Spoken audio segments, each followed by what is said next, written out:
பசிக்கதான் செய்யுது. கொண்டு வர சொல்லியே. மருமகளே. எத்தே கூப்பிட்டீல? ஆமா மருமகளே, எனக்கும் வயிறு பசிக்கி. இந்த என் மவளுக்கும் வயிறு பசிக்கி. கொஞ்சம் சோறு போட்டு கொண்டாயா? எத்தே இப்பதானே இட்லி சாப்பிட்டியே, கொஞ்சம் கேப் விடண்டாமா? கேப் விடாம அடிக்கணும் நீ, அப்பதான் நல்லது. நாத்து இந்த கேப் இல்லாம அடி.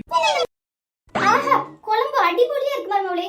என்ன மாதிரியே வச்சிருக்கியே. ஆமா நீ, எங்க அம்மா கைப்பக்குவம் மாதிரியே இருக்கு. தேங்க்ஸ் டே, தேங்க்ஸ் நாத்து. அம்மா, அண்ணி மட்டும் அப்படியே உன் கைமண மாதிரி குழம்பு வைக்காமமா? எனக்கு வர மாட்டேங்கி. எப்படி என்னன்னு சீக்கிரட்டா கேளுமா. நீ கேட்டாதான் சொல்லுவா. மருமகளே, என்னி மாதிரியே வச்சிருக்க நீ குழம்பு. இதோட சீக்கிரட் சொல்லு மருமகளே. கண்டிப்பா சொல்லித்தான் ஆகணுமா தே? நாத்து, போன வாரம் உங்க அம்மா குழம்பு வச்சாவல்ல, அதுல பாதி வேணா எடுத்து ஃப்ரிட்ஜ்ல வச்சிருந்தேன். இப்போ அததான் எடுத்து சூடு பண்ணி கொண்டு வந்தேன். அதான் குழம்பு டேஸ்ட் அப்படியே இருக்கு. இதான் கைமணத்தோட சீக்கிரட்.